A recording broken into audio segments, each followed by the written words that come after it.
नमस्कार मित्रों, अमारी यूट्यूब चेनल आओ भक्ति सत्संग में आप सबनु हार्दिक स्वागत है। तो मित्रों, आपणे आ पवित्र श्राद्ध पक्षना दिवसों दरमियान सतत गरुड़ पुराणना अध्यायों श्रवण करी रह्या छे। त्यारे आजना विडियो अंतर्गत आपणे अध्याय 8 जेमनुं नाम छे आतुरदान निरूपणनुं वर्णन ए अध्यायनुं आपणे श्रवण करीशुं। तो मित्रों, विडियोने लाइक चोक्कस करी देजो अने चेनल पर नवा होय तो चेनलने सब्सक्राइब करी लेजो, जेथी करीने तमने आवा अवनवा विडियोना नोटिफिकेशन मळ्या रहे।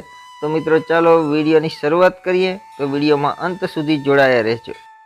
तो अध्यायनु नाम से आतुरदान निरूपण वर्णन। आमुष्मी किम क्रिया सर्वा वर्षुकृति नाम मम कर्तव्यावस्था पुत्रेस्था स कथय प्रभु।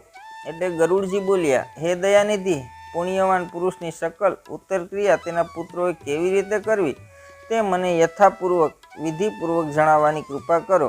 त्यारे भगवान श्री हरिए कह्युं कि हे गरुड़, मनुष्यना हितार्थे तमे अति उत्तम सवाल कर्यो छे। पुण्यशाळीए जे कंई करवानुं छे ते हूँ तमने यथार्थ रीते अने संपूर्ण विधि विधान साथे कहूँ छूं।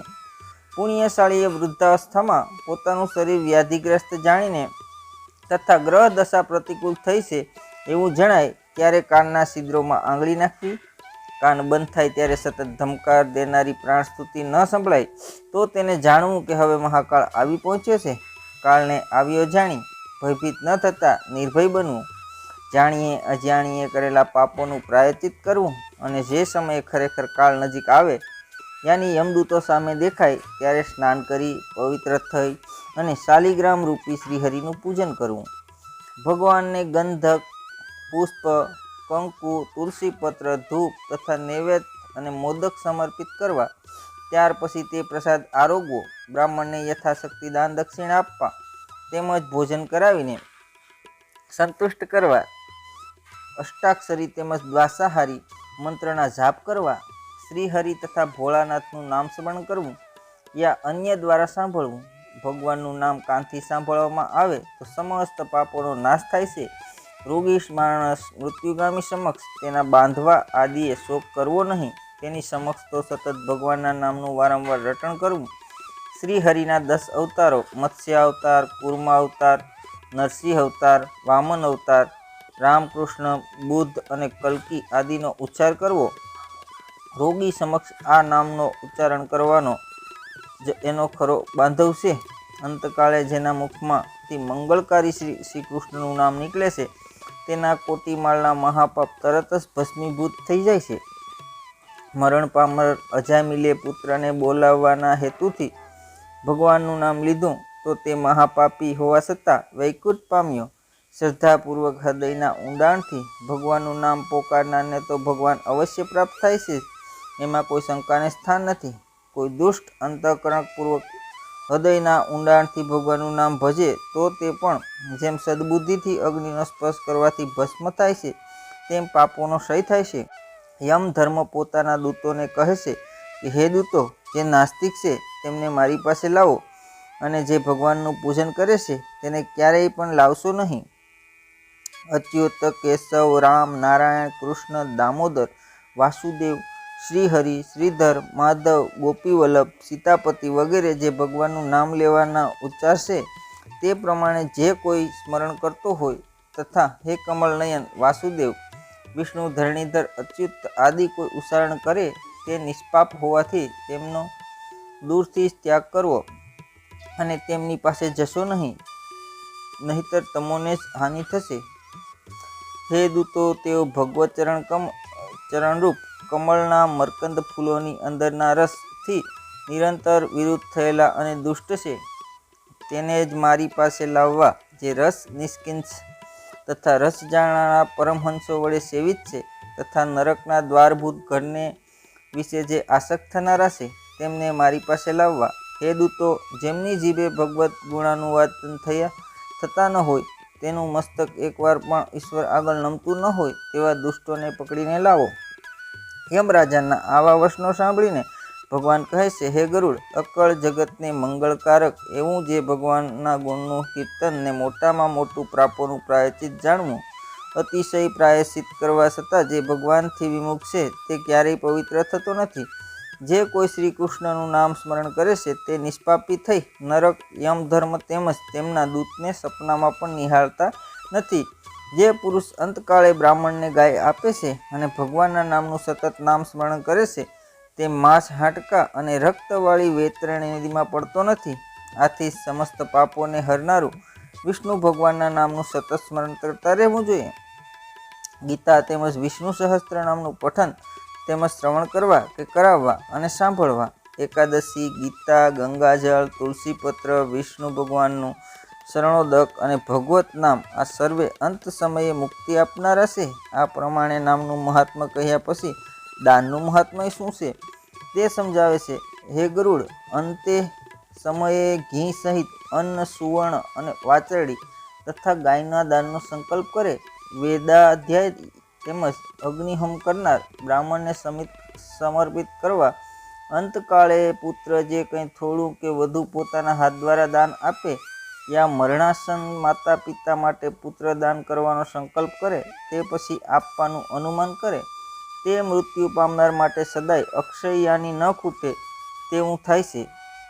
પિતા આદિ વડીલોના અંતકાળે જે પુત્ર મૃત્યુ પામનારના હાથે સમસ્ત દાનો કરાવે તે સત્પુત્ર છે. અને આ શા માટે જ ધર્મવેળાઓ પુત્ર પ્રાપ્તિ માટેનું ચિંતન કરે છે. ભૂમિ પર સુવડાવેલ એમજ અંતકાળ વખતે પિતાના નેત્રો ઠરાવતા જોઈને પુત્રે પિતાના ભેગા કરેલા ધન અંગે પૂછપરછ કરવી, પણ યથાશક્તિ દાન કરવું જોઈએ. જ્યાં સુધી પિતા જીવિત હોય ત્યાં સુધી સત્પુત્રે ત્વરાથી દાન કરાવવા. આ દાન કરવાથી પરલોક ગમન કરનારો પુરુષ ક્યારેય દુઃખ પામશે નહીં. આતુર કાળે, ઉત્સવે અને ગ્રહણના દિવસે દાન આપનારને અતિશય ફળ પ્રાપ્ત થાય છે. આથી આતુર કાળે તલ આદિ અષ્ટદાન અવશ્ય આપવા જોઈએ. અષ્ટદાનમાં તલ, લોખંડ, સોનું, કપાસિયા, મીઠું, સપ્તધાન, ભૂમિ અને ગાયનો સમાવેશ થાય છે. આ 8 દાનમાંનું પ્રત્યેક દાન મહાપવિત્ર દાન છે. આ 8 દાન મહાપાતકોના નાશ કરે છે. અંતકાળે આ દાન કરવાથી જે મહાફળ મળે છે તે હું તમને જણાવું છું. તો હે ગરુડ, ત્રિવિધ પ્રકારના તલ મારા પ્રસ્વેદથી ઉત્પન્ન થાય છે. તલના દાનથી દૈત્ય, દાનવ અને અસુર સંતોષ પામે છે. તલ શ્વેત, કાળા અને કપિલ રંગના હોય છે. આ તલ 3 પ્રકારના કાશિક, વાયિક અને માનસિક એવા 3 જાતના પાપોનો નાશ કરે છે. ભૂમિને ડાબા હાથે સ્પર્શ કરીને જમણા હાથ વડેનું દાન કરવું. આમ કરવાથી પ્રાણીને યમસીમા અને યમમાર્ગ જોવા મળતો નથી. કુહાડો, મુસળ, દંગ, ખડગ, લોખંડનું આદિ શાસ્ત્રો પાપીઓનું નિગ્રહ માટે યમ ધારણ કરે છે. આ લોખંડનું દાન યમના આયુધોને સંતુષ્ટ કરનારું છે. આથી આવું દાન અવશ્ય કરવું જોઈએ. આ દાન યમલોકમાં અત્યંત સુખદાન બને છે.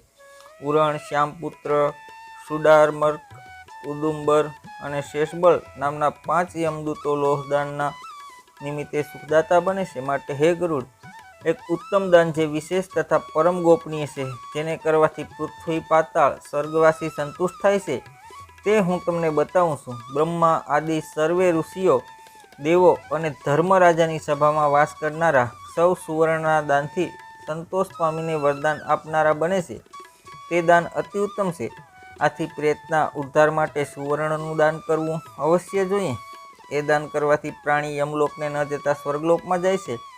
લાંબા સમય સુધી સત્યલોકમાં રહી પછી તે આ લોકમાં પૃથ્વી પર રાજા સ્વરૂપે અવતરે છે.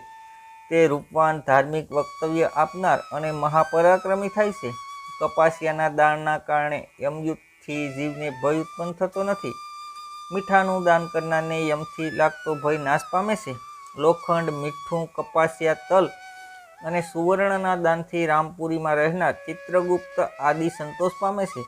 આ 7 પ્રકારના ધાન્ય દાનથી ધર્મરાજા સંતોષ પામે છે તથા અગાઉ કહેલા 3 દરવાજાની પર રહેનારા પણ સંતોષ પામે છે. ડાંગર, ઘઉં, જવ, અડદ, મગ, ડાંગ અને ચણા આ 7 પ્રકારના ધાન્ય છે. જેટલી જમીન પર એક બળદ યા આખલાનું સાંભળું પથરાય તેટલી જમીનનું દાન વિધિપૂર્વક સત્પાત્ર બ્રાહ્મણને આપવામાં આવે તો તે બ્રહ્મ હત્યાદિ પાપોથી મુક્ત થાય છે. આમ મહાન ઋષિઓએ કહેલ છે, વ્રત, તીર્થયાત્રા અને અન્ય પ્રકારના અનેક દાન આદિથી પણ રાસકર્તાને લાગતા પાપો નડતા નથી. તે સમસ્ત પાપ ભૂદાનને લીધે નાશ પામે છે. જે ફળદ્રુપ જમીનનું દાન બ્રાહ્મણોને આપે છે તે હે દેવ અને દૈત્યોમાં માનવતા બનીને ઇન્દ્ર લોક પામે છે. હે ગરુડ, અન્ય દાનો અભ્ય ફળ આપનારા છે, જ્યારે પૃથ્વીનું દાન દિન પ્રતિદિન વૃદ્ધિ પામતું પુણ્ય ફળ આપનારું છે. ભૂમિપતિ હોવા છતાં જે બ્રાહ્મણને ભૂમિદાન આપતા નથી તે દરેક જન્મના દરિદ્ર બને છે અને પોતાના નિવાસ માટે માલિકીનું ઝૂંપડું પણ પામી શકતા નથી. મારી પાસે બહુ જમીન છે એવું અભિમાન કરે છે, પણ જમીનનું દાન ન કરે તે જ્યાં સુધી આ પૃથ્વીને શેષ નારાયણ ધારણ કરે છે ત્યાં સુધી નરકમાં જ સબડે છે. આથી ભૂમિપતિઓએ ભૂમિનું દાન કરવું જોઈએ. જેનામાં ભૂમિદાનનું સામર્થ્ય નથી તેણે ગૌદાન્ય અવશ્ય કરવું જોઈએ. પ્રથમ 8 દાનોમાં જે ગૌદાન કહેવાયું છે તે આ પ્રમાણે છે: કરવું મૃત્યુ દુઃખ નિવારણ અર્થે રુદ્રધેનુ, જાણ્યા અજાણ્યા દેવોના પાપ નાશ માટે ઋણધેનુ, અને અંતે મોક્ષધેનુના દાન કરવું. હે ગરુડ, ત્યાર પછી વિશિષ્ટ વિધિપૂર્વક વૈતરણી ધેનુનું દાન કરવું. હે ગરુડ, આ પ્રમાણે ગોદાન કરવામાં આવે તો એ દાન અનેક પ્રકારના પાપોમાંથી છોડાવે છે. બાલ્યાવસ્થા, કુમારાવસ્થા, તારુણાવસ્થા, જન્મોજન્મના પાપો જે રાત અને દિવસે, પ્રાતઃકાળે, મધ્યાહ્ને કે અપરાહ્ને સમયે તન મન કે વાણીથી કરાય તો તે કપિલા જાતિની દુધાળ અને અલંકારયુક્ત અને વાસરડી કે વાસરડા સાથેની ગાયનું દાન વેદશાસ્ત્ર વેતા બ્રાહ્મણોને આપવામાં આવે તો તે મુક્તિનું સાધન બને છે. આવું કરનારો મુક્તિ પામે છે. આ ગાયનું દાન આપનારો સમસ્ત પાપ સમૂહથી મુક્તિ પામે છે.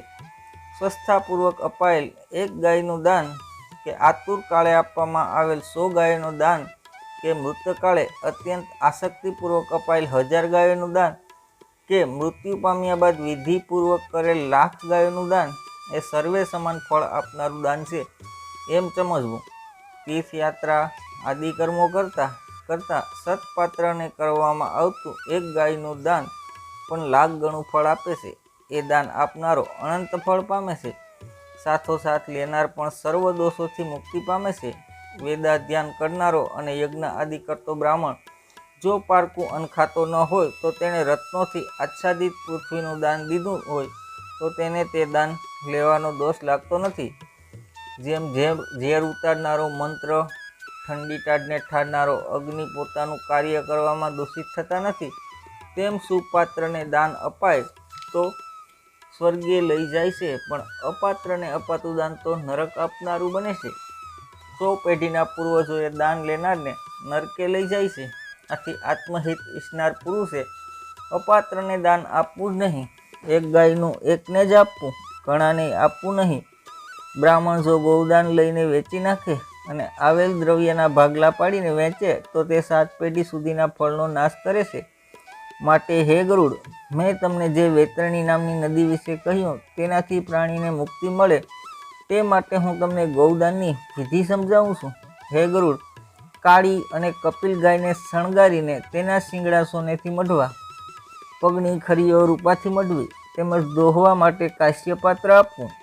ગાયોને કાળા વસ્ત્રથી ઢાંકવી, ગાયના ડોકે ઘંટડી બાંધવી અને તે ગાયની સમીપ કપાસિયા ઉપર વસ્ત્ર સહિતનું તાંબાનું પાત્ર મૂકવું. યમરાજાની પ્રતિમા સુવર્ણની કરાવવી અને તેની પાસે લોખંડનો દંડ મૂકવો. કાચના પાત્રમાં ઘી ભરવું અને જેના પર પ્રતિમા આદિનું સ્થાપન કરવું. શેરડીના નાવ બનાવી તે નાવને સારા વસ્ત્ર અને સૂતરથી વીંટવી. પછી એક ખાડો ખોદીને તેમાં પાણી ભરવું. એ ખાડામાં નાવને તરતી મૂકવી. તે નાવમાં યમની પ્રતિમા સ્થાપિત કરવી અને ત્યારબાદ ગાયના દાનનો સંકલ્પ કરવો. પછી બ્રાહ્મણને અલંકાર અને વસ્ત્રો સમર્પિત કરવા તથા તેમનું ગંધ, પુષ્પ, અક્ષત વગેરે ઉપચારોથી પૂજન કરવું. ત્યારબાદ ગાયનું પૂંછડું પકડવું અને નાવમાં પગ મૂકીને બ્રાહ્મણ સમક્ષ શ્લોક બોલવા: હે જગન્નાથ, હે શરણાગત વત્સલ, હું ભવ વિના સાગરમાં ડૂબેલો છું. શોક અને તપથી હું દુઃખી છું, તો હે પ્રભુ મારું રક્ષણ કરો. હે વિષ્ણુરૂપી શ્રેષ્ઠ ભૂદેવ, તમે મારો ઉદ્ધાર કરો. હું તમને દક્ષિણા સહિત વૈતરણી તારક ગાય આપું છું, તે સ્વીકારો. આ પ્રમાણે બ્રાહ્મણની પ્રાર્થના કર્યા પછી વૈતરણીને નમસ્કાર કરવા. મહાભયંકારી અને યમ માર્ગે 100 યોજનનો વિસ્તારવાળી હે વૈતરણી, આપના પૂર્વ સ્વરૂપને સુખેથી તારવાના ઉદ્દેશથી હું આ ગૌદાન કરું છું. હે વૈતરણી, આપને નમસ્કાર. ત્યારબાદ એ ગાયને પ્રાર્થના કરવી કે હે ધેનુ, મહામાર્ગના યમદારે તમે મારી વાટ જોજો. હે દેવેશ, તમારા પૂર્ણ પાત્રમાંથી સુખરૂપ પાર ઉતરવા માટે હું આપને લગતું દાન કરું છું. આપને વારંવાર નમસ્કાર. મારી સમક્ષ, મારી પાછળ અને હૃદયમાં પણ ગાયોનો વાસ હજો અને ગાયોમાં જ મારો નિવાસ હોજો. હે દેવો દ્વારા પ્રતિષ્ઠિત લક્ષ્મીરૂપી ગાય માતા, હે દેવી મારા સર્વ પાપોને જળમૂળથી નાશ કરજો. આ પ્રમાણે મંત્રોથી યમ અને ગાયને હાથ જોડીને પ્રાર્થના કરી સર્વની પ્રદક્ષિણા કરી એ સર્વ બ્રાહ્મણને દાન આપી દેવા. આ રીતે જે પુરુષ બ્રાહ્મણને પોતાની વેતરણી નામનું ગૌદાન આપે છે તે યમ માર્ગે જઈને યમરાજાની સભામાં સ્થાન પામે છે. પોતાનું શરીર નિરોગી હોય ત્યારે જ વેતરણી ધેનુનું દાન કરવું. વિદ્વાન પુરુષે એ નદીમાંથી પોતાને તારનાર ધેનુનું દાન કરવું. વિદ્વાન પુરુષે એ નદીમાંથી પોતાને તારનાર આ કર્મ અવશ્ય કરવું જોઈએ. માટે હે ગરુડ, ગૌદાન કરનારને વેતરણી નદી યમમાર્ગમાં નડતરૂપ બનતી નથી. માટે પુણ્યકાળમાં આ દાન અવશ્ય કરવું જોઈએ. ગંગા આદિ તીર્થોમાં, બ્રાહ્મણ આદિના ઘરોમાં ચંદ્ર સૂર્યના ગ્રહણ સમયે, અમાસે, સંક્રાંતિએ, વ્યાતિપાતે, યુગ આરંભની એટલે કે તિથિઓએ તેમજ અન્ય પુણ્ય તિથિઓએ ગૌદાન કરવું જોઈએ. વખતે શ્રદ્ધા ઉત્પન્ન થાય અને સત્પાત્ર મળી જાય એને પુણ્યકાળ માનવો. દાન સંપત્તિ લક્ષ્મી અત્યંત સંચળ છે. નાશવંત શરીર અસ્થિર છે. ઐશ્વર્ય પણ સંચળ છે અને નાશ પામનારું છે. આથી પુણ્ય અવશ્ય ભેગું કરવું. આપણી શક્તિ અનુસાર દાન કરવાથી તે અનંત થાય છે. કલ્યાણ સાહનાર વિદ્વાન પુરુષને દાન આપવું. ઓછા ખર્ચવાળું પણ સ્વહસ્તે દાન કર્યું હોય તો તે અક્ષયપાત્ર બને છે. તે તત્કાળ ફળ આપનારું બને છે. જે પુરુષે દાન રૂપી વળાવીઓ લીધો હોય તે સુખરૂપે યમલોક પહોંચાડે છે.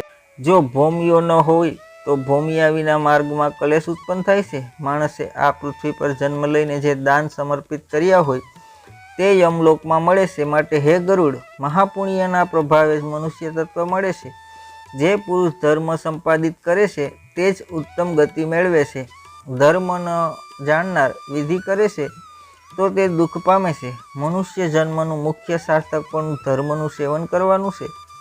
ધન, પુત્ર, સ્ત્રી, શરીર તથા ભાઈ ભાંડુએ સર્વ અનિત્ય રહેનાર છે એમ જાણીને ધર્મનું આચરણ અવશ્ય કરવું જોઈએ. જ્યાં સુધી જીવ છે ત્યાં સુધી પિતા અને બંધુ આદિનો સ્નેહ છે, પણ મૂવા પછી સઘળો સ્નેહ નાશ પામે છે. હયાતી સમયે જ હું પોતે પોતાનો હિતેશુ છું તેમ વારંવાર સમજ કેળવવી જોઈએ.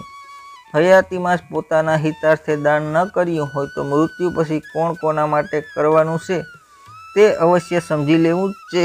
કંઈ દાન કરવું હોય તે પોતે સ્વહસ્તે જ કરવું. જીવન અનિત્ય છે. પોતાના ગયા બાદ તે થઈ ચૂક્યું. પાછળથી દાન કરનાર કોઈ જ નથી. શરીર મરણ પામે એટલે માટી અને લાકડા જેવું જળ જાણીને બાંધવો તેનો ત્યાગ કરે છે. મૃતકથી વિમુખ થાય છે. માત્ર સ્મશાનમાં બાળવા પૂરતા જ તેઓ જાય છે. ધન સંપત્તિ સર્વે ઘરમાં છોડીને મળદું સ્મશાને પહોંચે છે. બાંધવાદી સ્મશાનેથી પાછા ફરે છે. માત્ર શુભ કે અશુભ કર્મો યમ માર્ગે જતા મૃતક પાછા ફરે છે. માત્ર શુભ અને અશુભ કર્મો જે યમ માર્ગે જતા મૃતકના પક્ષે કે અપક્ષે રહેવા સાથે જાય છે. દેહ અગ્નિમાં બળે છે. કાર્ય સાથે આવે છે. પુણ્ય આદિ જીવ ભોગવે છે. આ દુઃખદાયી સંસારમાં કોઈ બંધુ નથી. કર્મ સંબંધીઓ સ્વર્ગ દીક્ષામાં મળે છે અને કર્મોનો ક્ષય થયા બાદના નવા જીવતરમાં મળે છે. માતા, પિતા, પુત્ર, ભાઈ, ભાંડુ, સ્ત્રી આદિ સર્વ પ્રાણીઓનો સંગમ પરબમાં પાણી પીનારા માનવો અને નદીના મહાપૂરમાં તણાતા લાકડા જેવો છે. પુત્ર, પૌત્ર, સ્ત્રી, દવ્ય આદિ કોના? એવો પ્રશ્ન મનને પૂછો તો એ નક્કી થશે કે કોઈ કોઈનું નથી. તેથી જ પોતાના હાથે જ દાન કરવું જોઈએ. મનુષ્ય સ્વાધીન હોય અને તેની પાસે ધન હોય ત્યાં સુધી દાન કરવું. પરાધીન થયા બાદ તેનાથી બોલી શકાતું નથી. પૂર્વ જન્મના દાનથી નવા જન્મના દાન આપનારને ધનની પ્રાપ્તિ થાય છે. આમ જાણી ધર્માર્થ દાનાર્થે ધન વાપરવું જોઈએ. ધર્મથી જ અર્થ, મોક્ષ અને સફળ મનોરથ સિદ્ધ થાય છે. આથી જીવ માત્રે પોતપોતાનો ધર્મ સંપાદિત કરી લેવો જોઈએ. અપાર સંપત્તિનો ઢગલો ભંડાર દાનમાં આપવાથી પુણ્ય મળતું નથી. દાન આપતી વખતે શ્રદ્ધા હોય તો સફળ થયું ગણાય. પહેલાના ઋષિઓ દાન વિનાનો હોવા છતાં માત્ર શ્રાદ્ધના બળથી સ્વર્ગે ગયા છે. ભગવાન કૃષ્ણ ગીતામાં કહે છે, પાત્ર, પુષ્ય, ફળ અને જળ આદિ મને ભક્તિભાવથી સમર્પિત કરે તે જ હું સ્વીકારું છું. આથી વિધિપૂર્વક દાન અવશ્ય કરવું જ જોઈએ. ઓછું કે વધારે દાન આપ્યું હોય તેની કોઈ ગણતરી કરવી નહીં. પિતાના મૃત્યુકાળે જે પુત્ર પિતાના હસ્તે દાન કરાવે તે પુત્ર ધર્માત્મા છે. દેવો પણ આવા માણસની પૂજા કરે છે. પોતાના માતા પિતા માટે નાણાં ખર્ચનાર પુત્રે પોતાના પુત્ર પૌત્રો સહિત પોતાના દેહ પવિત્ર કર્યો છે તેમ જાણવું. પિતાની પાછળ ધન ખર્ચે તો 100 ગણું, માતાના અર્થે 1000 ગણું, બહેનના અર્થે ખર્ચે તો 10,000 ગણું અને બાંધવના અર્થે ખર્ચે તો અક્ષય અને પુણ્ય પ્રાપ્તિ થાય છે. દાન કરનારને માયા આદિ ઉપદ્રવો નડતા નથી, નરક યાત્રા ભોગવવી પડતી નથી કે યાતના ભર્યો યમમાર્ગ ચાલવો પડતો નથી. યમમાર્ગમાં ભૂખ્યા તરસ્યા રહેતા નથી. દાન કરવાથી યમમાર્ગે જતા જીવને ડગલે ને પગલે ખાવા પીવાનું મળી રહે છે. વેતરણી નદી પાર કરવા માટે હોડકું તૈયાર જ ઊભું હોય છે. દાન કરવાથી મૃત્યુ સમયે જીવ જરા પણ ભયભીત થતો નથી. પિતા આદિની ઈચ્છા હોવા છતાં ધનના લોભે પિતાના સત્કાર્ય માટે દાન કરતો નથી. તે મરણ પછી અત્યંત ખેદ કરે છે. મૃતકના પુત્ર પૌત્ર, બંધુ, સગા સંબંધી અને મિત્રો આદિ તેના મૃત્યુકાળ હેતુ દાન આપતા નથી. તે બ્રહ્મઘાતી જણાય છે. ઇતિ શ્રી ગરુડ પુરાણે સારોધારે આતુર દાન નિરૂપણ નામ અષ્ટોધ્યાય સમાપ્તમ. તો મિત્રો, આ વિડીયો તમને પસંદ આવ્યો હશે. તો મિત્રો, વિડીયોના અંતમાં આપ સૌએ મને સાંભળ્યો એ બદલ આપ સૌનો ખૂબ ખૂબ આભાર. તો મિત્રો, હવે ફરી મળીશું આવા જ વિડીયો સાથે. તો રજા લઈએ છીએ. ત્યાં સુધી સૌને જય સિયારામ, જય શ્રી કૃષ્ણ.